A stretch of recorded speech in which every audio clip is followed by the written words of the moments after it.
Hello everyone, this is Nayiri from Low Carb and Fasting. Now, today's guest is a low carb dietitian. She's actually known as the low carb dietitian. She's a registered dietitian and a certified diabetes educator. She's been a low carber since 2011. You heard it right. Before the rest of us even knew about it, she was already implementing the low carb diet, not only personally, but also to help her patients. She was a senior writer for the Diet Doctor for 4 years. She's published numerous articles in prestigious medical journals. She's a public speaker and also the author of The Low Carb Dietitian's Guide to Health and Beauty. Franziska Spritzler, welcome to Low Carb and Fasting. Thank you so much, Nayiri. I'm so happy to be here. Franziska, where do we start? You actually converted somehow to low carbohydrate way of eating in 2011, 4 years after registering as a dietitian or qualifying as a dietitian. 4 years on, what happened? How did you transition? Because 2011, the science of, or at least the noise about low carbohydrate way of eating was so much less, and low carb was like this obscure sort of word and phrase that not many people would have heard about. What happened? Okay, that's a great question. And it's true. Low carb was not on my radar at all until I had some lab work done. My husband and I were getting life insurance done, and they did a battery of tests, which I'd never had done. I was in my mid-40s at the time, but I'd never had an A1C done. So my hemoglobin A1C, my fasting blood sugar was like 80, normal, right? But my A1C was 5.6%, which was, just below the pre-diabetes range. 5.7% is where it begins. I thought, that's strange. How can I have low blood sugar or normal fasting blood sugar, but such a high A1C? That just didn't make sense to me. So I started to do some investigating. I bought a blood glucose meter because I thought my blood sugar must be going up a lot after meals. But, how would I ever know this? I've never tested it. No one's ever tested it on me. So I started eating what I normally eat. I ate, pretty, I would say, a healthy diet, or what people would consider a healthy diet, a lot of fiber, but, a good balance of carbs. For breakfast, I might have oatmeal, but I'd also have some protein. I knew that I felt better when I had protein, even back then, but I'd have some oatmeal and maybe some yogurt and some fruit. So I had that breakfast, maybe 40, 50 grams of carb, not very high in carbs, but my blood sugar went from 80 fasting to over 160, 160, 170, 180. And I thought, that's not what's supposed to happen. It should go up maybe 20, 30 points. It should not be going up like this. What's going on? So I started cutting back on carbs and realizing the fewer carbs I eat, the less my blood sugar goes up after eating. It sounds so obvious, but trust me, we are not trained that way as dietitians or even as doctors to think about what happens. And this may not happen to everybody, but it was happening to me. And my A1C clearly showed that. And then all of the measurements I was doing at home showed it. I also realized this is why I was getting hungry in between meals, because my blood sugar would go up, but then it would also drop down. So I'd be hungry a couple hours later and want a snack. And I just, that was normal to me. And I have to say, I've seen that with many dietitians. They always keep snacks in their desk, healthy snacks, maybe like trail mix or something, not a candy bar. But yes, you would feel that crash from having at least I would, from having the high blood sugar and then dropping down. Even back to baseline was still, about 80 points going down. So anyway, I realized I felt so much better eating fewer carbs. And I thought, if this is what is happening with my blood sugar, what about people who have diabetes, who have obviously greater insulin issues? And, they really shouldn't be eating a lot of carbs. So it really just completely turned my whole thinking about how to eat for optimal health, especially for people with blood sugar. It turned it around. I could so relate to that story of blood sugars crashing, because as a type 1 diabetic, where I wear the CGM now, but before the CGM, I didn't check my blood glucose on the glucose monitor regularly. I mean, how many finger pricks? I mean, during my pregnancy, I kind of was forced to, because I felt responsible. So I would test 12, 16 times per day to make sure my A1C was as normal as possible, even though it wasn't, despite all my efforts, because I was eating carbs and no one told me, you can, at least reduce the carbs. I'm not talking about eliminating the carbs, at least reduce. I thought I had no other option. So, but to eat those carbs. So, but I remember on a carb-based diet, every time I hit a peak of, I don't know, 240. And that's so easy as a type 1. Just after pizza and pasta, just go right up to 240. Yeah. And then as blood sugars are dropping down, even when I would reach, because of the rate of crash, right? Even at 140, which the ADA, by the way, considers normal, even at 140, we'll come to that in a minute, but even at 140, I would start feeling hypoglycemic. And then I would check myself and I go, but I'm not having a hypo. Why am I shaking? Why am I dizzy? Why am I like craving food? It's the rate that the blood sugars are dropping at. So, and I didn't know that. I was talking to Dr. Tropalagian, and he was explaining about ghrelin, actually. He said every time your blood sugar is crashing, your hunger hormone is going up.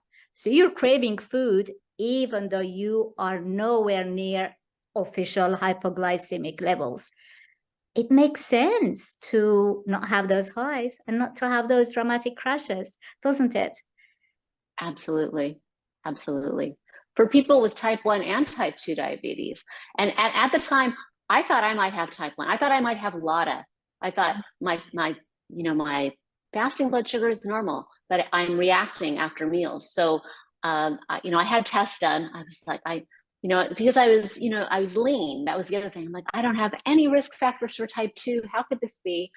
But I've discovered that, many people have blood sugar issues. They may not have true diabetes, but they still have either insulin signaling issues or insulin resistance or a combination of those, where they really cannot handle a large carb amount. And a large carb amount is relative, right? Some people would say that 30 grams of carb is a lot for them, and others would say they could handle up to 60 grams. I don't think I could ever probably handle more than 30 grams of carbs at a time without having that higher blood sugar. And it took me a while of experimenting to discover that. So Franziska, I think the next question really should be, how high can one go? A non-diabetic person, so a healthy person. Although, of course, I have to be careful with my words here. Non-diabetic doesn't necessarily mean someone is in optimal health. Healthy, right. But in a healthy person who doesn't have metabolic health problems, right? How high should the blood sugar go after meals? We won't be alarmed by it. So what is a normal high, postprandial high? That's a good question. And you might get a variety of answers depending who you talk to. I would say it depends on two things. First of all, where you start from, because you don't want to have more than, a 30 point would be, I would say, the maximum you want. So me starting at 80, 110 would be the highest I'd want to be. Someone starting at 90, I would still say no more than 120. I would like to see it under 110 for everyone. But it really kind of depends on where you start from, I would say. But, somewhere between 100 and 110 is a max that I would like to see after a meal. Rather than, as you said, the ADA says go up to 140. As a non-diabetic, with diabetes, they say you can go up to 180, which, yes, that's considered within range. Mm-hmm. But I would say for optimal health, 110 would be the max that I would target. Yes, 110. I forgot about that. I went with 140. Yes, 100 up to 110 is the normal range, which is actually the up to 10 in millimoles over per liter, I think. So 10, up to 10. At 10, I actually feel nauseous. I feel unwell. I feel sick. Yeah. I know it's crazy. That is very high. And you think about this, like people think that that is a good range to be in. They're told it's good. Yes, it's, I have no words for that. I think I would change the word good to it's an achievable target for someone who doesn't want to change their diet. So Yeah. if you don't want to change your diet, that's a target you can realistically be within or stay within. But whether it's healthy or normal, well, that's very much questionable, right? Right. I would say 180 is considered acceptable within the ADA guidelines. They say up to 180 is an acceptable range. If you're over 180, then you're out of range.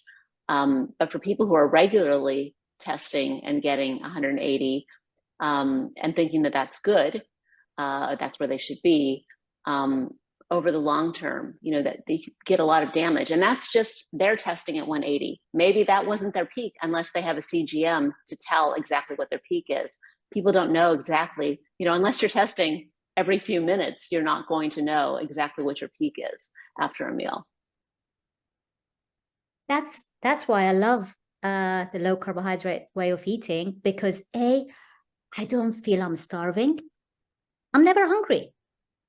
I'm full. I'm full. So I don't have the need to snack. I don't think about food all day long. And if I happen to be out and about and busy and I skip my meal, that's perfectly fine too. I'm not desperate to rush back home, have my meal in case I have hypoglycemia. No, I'm absolutely fine.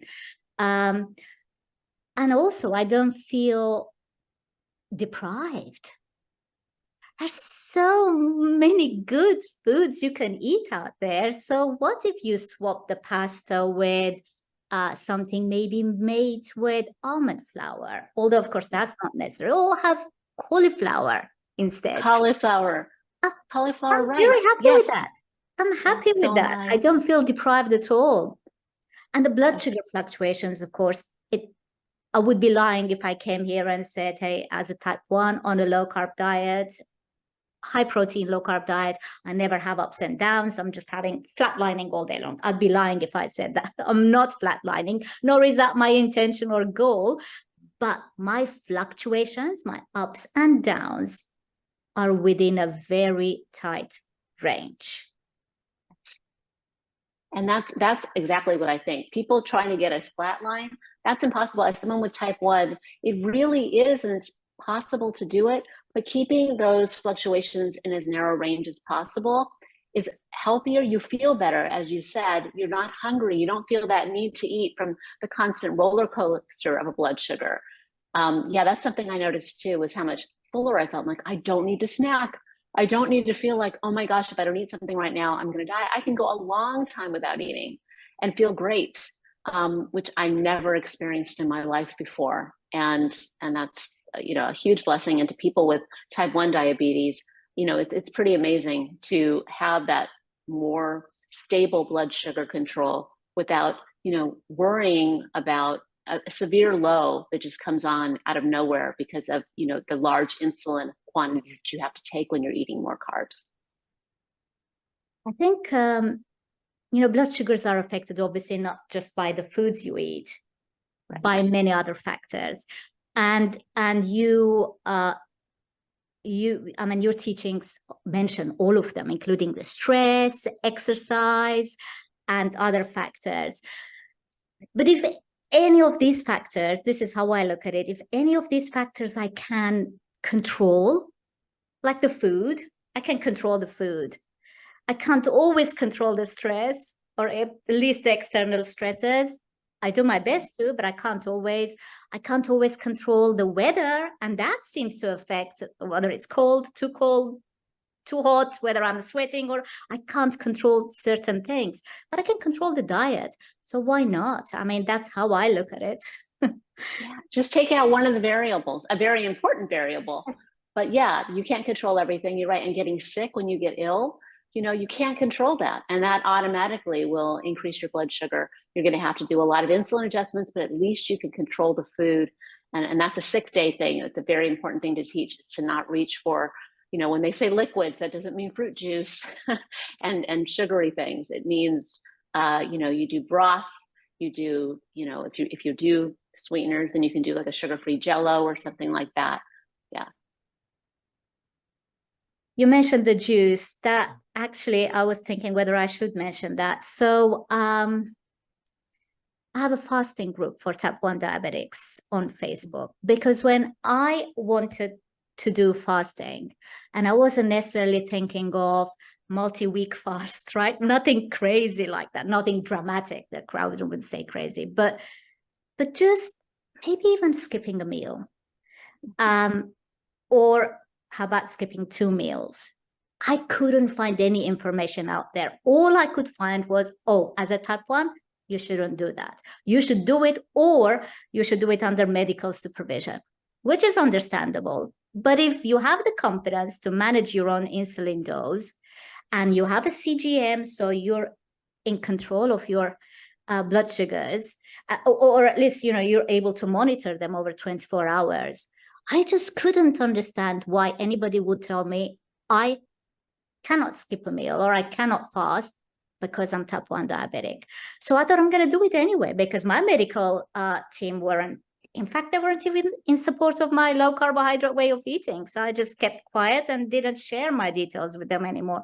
They weren't sympathetic. So I created a group, and I thought I'm just going to write a blog and post about my experience. And maybe there will be someone out there who's doing it on their own too. And then we can at least exchange ideas. There are hundreds of people now who are doing some kind of fasting, not necessarily long fast, but some people are actually doing. I mean, the longest I did was 5 days, but other people are doing longer fasts. They're doing it safely. They're doing it responsibly. So, and that was another thing I wanted to mention, because some type 1s have told me that, oh, okay, their physicians told them if they're skipping a meal, at least they should be drinking orange juice. And I'm thinking, wow, because if I'm drinking a glass of, in fact, I have a glass of water here. So if I fill this up with orange juice, that would be like 250 milliliters of orange juice. That's going to be like the equivalent of maybe 8 teaspoons of sugar. So what would be the reason? I mean, why would a physician recommend orange juice if you're not able to eat? At least drink orange juice. Because all type 1s, and I'm talking specifically about type 1s here, type 1s know that if they're not eating, they will not take their insulin injection for the meal, because obviously they're skipping the meal, right? But if you are drinking that much sugar, you're going to have to take insulin. I've never understood, and I've heard things like potassium or electrolytes or something. What's your take on it? Why would a physician recommend orange juice during a fast? Because to me, it defies the purpose. It kind of defies the purpose. You're fasting so that you would lower your insulin levels and consequently regain insulin sensitivity. But that's the whole purpose of fasting, to reduce inflammation, reduce insulin levels. I can't see how the orange juice would fit into it.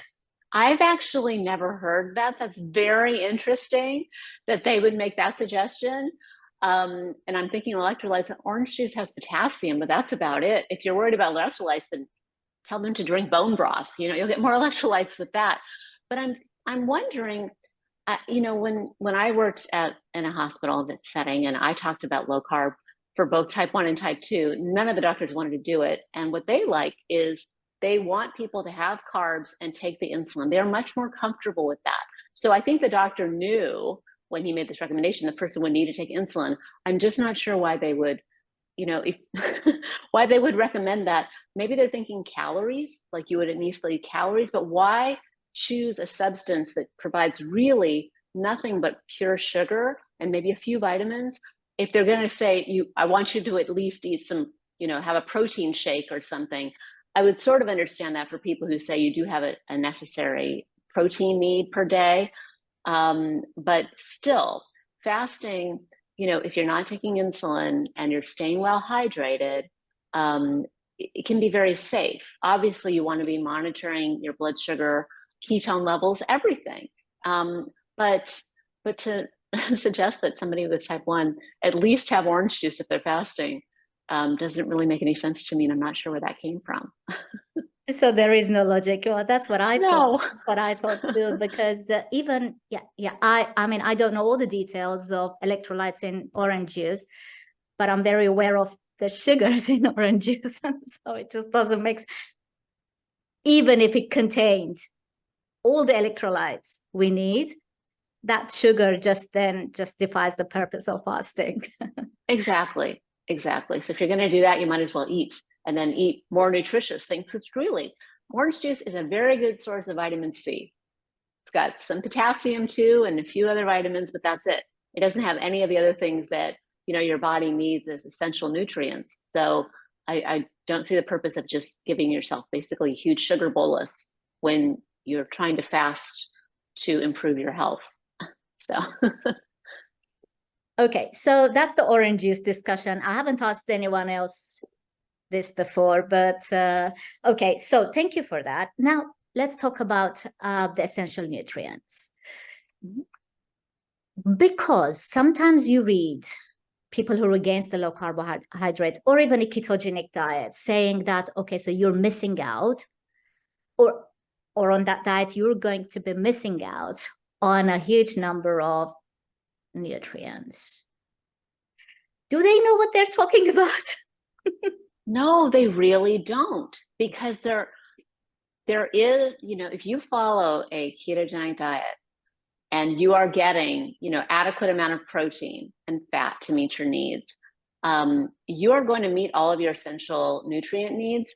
And most people, there are some people who follow a carnivore diet that may be low in vitamin C.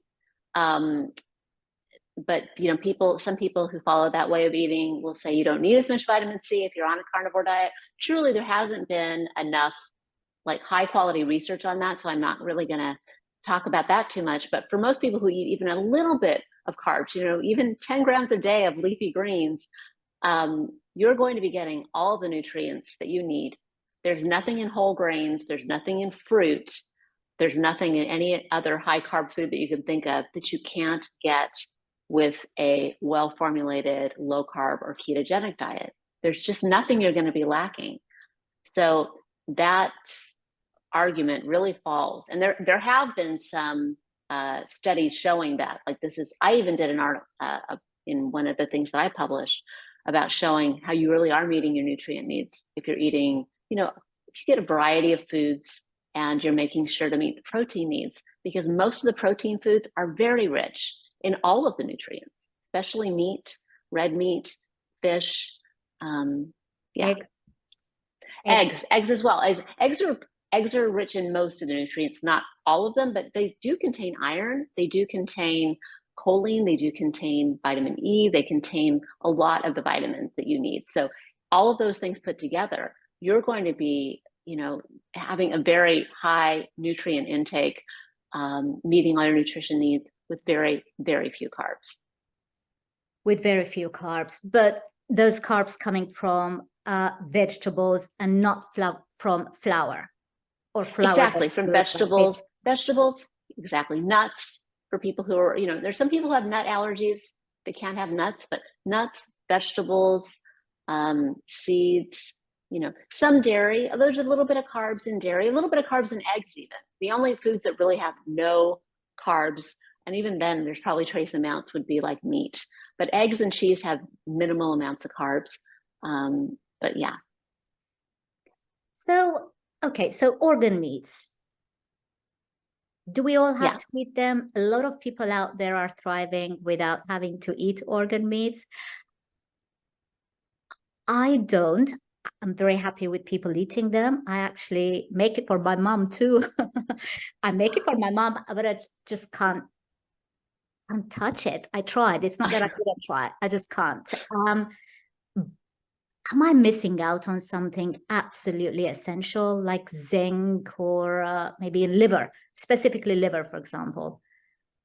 Yeah. So liver is a very concentrated source of nutrients, absolutely. But you don't need to eat it. You can get plenty of zinc in red meat. You don't have to eat the organs to get it. I personally don't like liver either. I've tried cooking it every way. I've tried chicken liver, veal liver, all livers. I don't like it. I do like chicken hearts. I've had that at a Brazilian restaurant and that was delicious. But I say if you like organ meats, it's fine. Actually, you can overdo organ meats too. They're very high in vitamin A, and too much vitamin A can be toxic too. So you got to be careful with organ meats. But for people who like them, having it once a week is fine. If you don't like them and never eat them, I think you can be just as healthy because you can get all the same nutrients from other foods, from So other that's good animal to hear. foods. Yes. Don't worry, you don't have to become a liver lover. I never will be. I've tried. That's good to know. Right. Okay. So let's do now. So I think, at least my audience or people who follow this channel, they understand the importance of protein. And we're talking about animal-based proteins. So can you please explain in what way the plant-based proteins are lacking in some essential nutrients or amino acids? Sure. So plant-based proteins do contain most of them contain all of the essential amino acids, but a lot of them are in very, very small amounts. They're not the amounts that we need to support human life. So they need to be combined. You can combine plant proteins to make a complete protein where all of those amino acids come together. But the problem is it's still not as bioavailable as animal protein. It isn't digested and absorbed and used by your body in the same way. So you need to eat a lot more of these plant proteins. And all of them have some carbs. So if you're trying to do a low carb diet or a ketogenic diet that's completely plant-based, you're going to be eating quite a few carbs. You're going to have to, pay a huge attention to the amounts and types of animal proteins you're getting. You're still going to need to supplement with many nutrients, vitamin B12, vitamin D, iron, many nutrients, not always iron, but in many cases, iron and other nutrients. So it is a nutritionally incomplete diet, a vegan diet. You can supplement. And there are people who do a vegan diet, a low carb, plant-based diet. It just is not as, that plant protein is not as bioavailable, even if you're combining them to make the complete protein that is found in all animal foods. It's found in dairy and meat and eggs. So that is the thing. People still can do a vegan complete diet. It is very difficult, and you need to pay attention constantly to what you're eating and supplement what you're lacking. Right. You used the word bioavailable a number of times there. Yeah. We even see that word. I don't remember supplements having bioavailability or this is the most bioavailable form on their labels even 10 years ago, or maybe I wasn't aware of it. Now it's everywhere. Everyone is pushing the idea of, if you're going to eat it, or if you're going to supplement, at least go for the bioavailable form. So for anyone who hasn't heard that word before, what is bioavailability? What are we talking about here? It means that the way that your body is able to digest, absorb, and use a food or supplement. So there are some certain supplements that are more easily used by your body. And we just know that certain things that you take, it may say, 1,000 milligrams on it, but how much are you really absorbing and using? Maybe a third of that in a lot of cases, if it's not in the bioavailable form. So that's really what it means. And when I've talked about plant proteins being less bioavailable, that is evidence-based. If you look to see how bioavailable, how how well your body absorbs and uses those plant proteins. And it's partly because of the fiber that's, wrapped up in those proteins, and some other, like phytates and things that make it less easily absorbed than meat, was just basically it's broken down into the amino acids and absorbed right into your system, versus having to be kind of the components are taken apart in plant-based protein when they're digested, and it just is not as simple a process, and as it's just not as well absorbed and used by the body. But there are people who really, really have strong, strong convictions about eating meat, or even animal products at all. I know some of them, you may know some in your life. And I just say, then you need to be extra careful that you're getting enough protein. You need about 30% more than somebody who is not eating a vegan diet.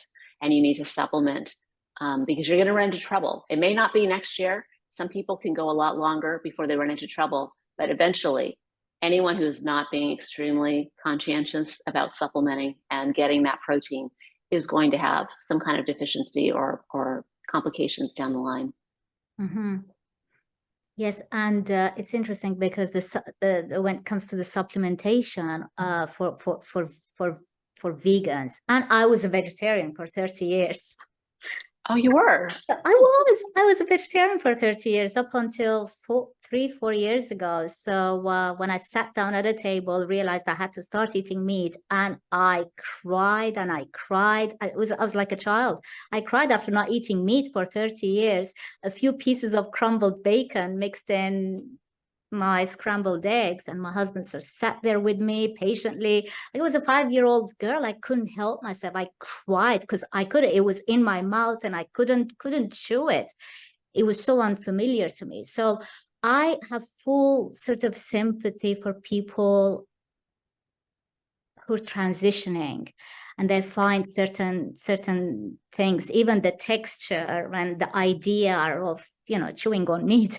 I don't think too hard about it now when I'm eating meat. Obviously, my diet is very heavy on sort of animal foods, because if I do, I can psychologically, I can kind of sort of work myself against it. So I try not to think too hard about it. But I have full sympathy for people who are transitioning, because it's not easy. It's not easy. But just because something isn't easy doesn't mean you can't do it. Absolutely. They have to be ready. They have to be ready to do it. I will tell you, I was like a pescatarian, mostly vegetarian for 10 years, right before, I became low carb. But I did a year before that, I was vegan for a year, or tried. That was very difficult. And it was before I became a dietitian, so I wasn't doing it right. And I have to tell you, we were in Europe, in France, actually, being vegan in Paris. Can you imagine? It was very difficult. This is back in like 2001. So even there was really nothing for me to eat. And I was so grumpy and hungry all the time. And a waiter came by at our table with an open-faced sandwich with eggs on it. And I looked at it and I said, I want some eggs. And I'm telling you, the minute I ate those eggs, after I had swallowed them, I'm like, okay, now I'm ready for cheese. I need these animal products, because I had gone for about a year with really, and especially within the last week in France, really having a very tough time meeting my protein and nutrition needs. And I never looked back from that. So I know what it is like. That wasn't so hard for me, going back to meat. Like for you, it was tough. And I started with chicken. But yes, now I eat everything. I eat all kinds of meat except for liver, but I will eat pork and veal and lamb and everything. And, I feel better than than I did when I was younger, 20 some years ago. So, yeah. Yeah, same for me. I feel so much better on a sort of meat heavy diet, and I eat most meats, not everything. But I do eat chicken, pork, sometimes lamb, mostly beef, fatty cuts of meat, and I'm fine with that. So I eat fish too. So as long as I don't see the head. Yeah.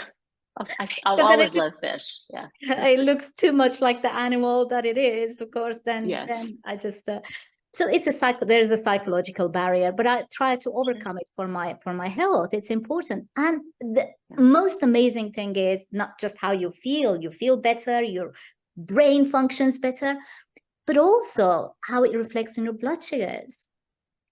Absolutely. And blood sugar rise after a meal of I don't know, ground beef, for example, is very similar to blood sugar rise after a bowl of pasta. They're very, very different. Yeah.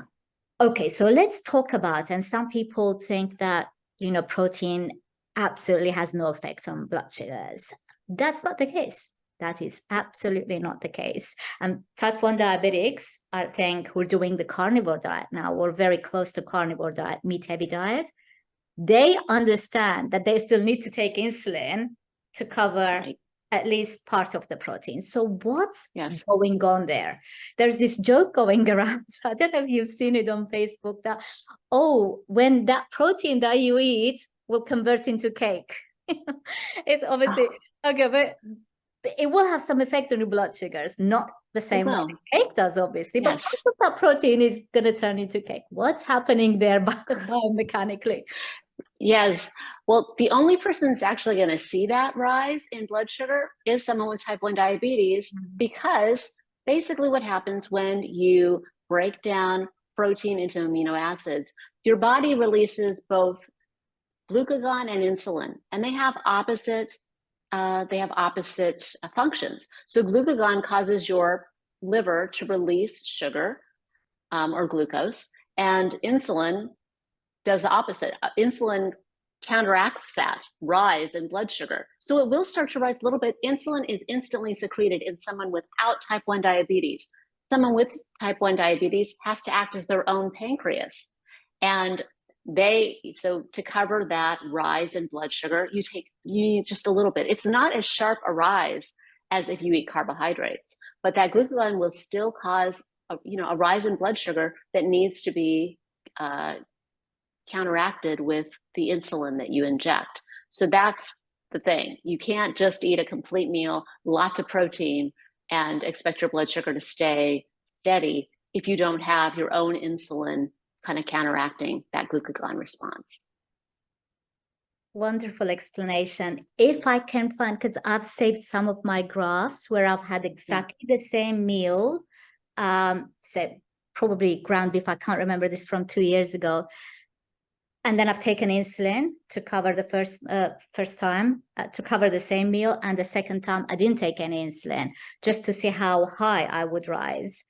So if I find those graphs, I'll put them up on the screen so people can see. Again, it's not a dramatic rise, but nevertheless, it's the kind of rise that would require insulin. Right. To bring it back and to I think levels. I think people are not aware of it when they're on a carb heavy diet, because they're taking there's so much rise from the carbs, and they have to take so much to cover that. And they may have a different basal insulin too that's covering some of it. So they don't notice that the protein is affecting their blood sugar until they go low carb and they realize, wait a minute, I'm not really eating any carbs and I'm still seeing this rise.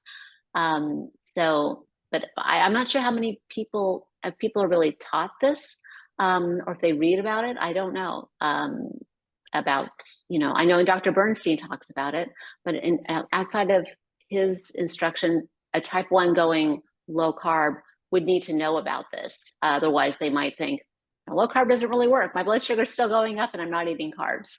So, yeah. Yeah, absolutely. I think there isn't enough education out there. There aren't enough sources, especially for type 1s. Right. There aren't enough. So thank you for everything you do. And I will put your YouTube channel as well, channel link below, because I love your videos. Thank you. They're so basic. I'm glad you like them. I thought, I like to make these videos. They're not going to be super complicated. I'm just going to talk to people the way I talk to, clients that I work with, just very basic stuff. I feel like it's just supposed to be easy. And like someone like you is probably not going to learn anything else, but maybe beginners will learn something, or people's family members or something. Well, everyone learns. I can't remember which one it was. And you were talking about potassium. And I'm going to ask you that question now. You're specifically talking about potassium in at least one of them. And they're 10 minutes long. So they're short. They're short, which is great. A lot of people love those. And they just specifically talk about one particular topic. So you don't deviate, you don't bring in examples. No, this is it. This is the science, and that's it. So I love your videos. They're very, very informative and educational. Let's talk about potassium.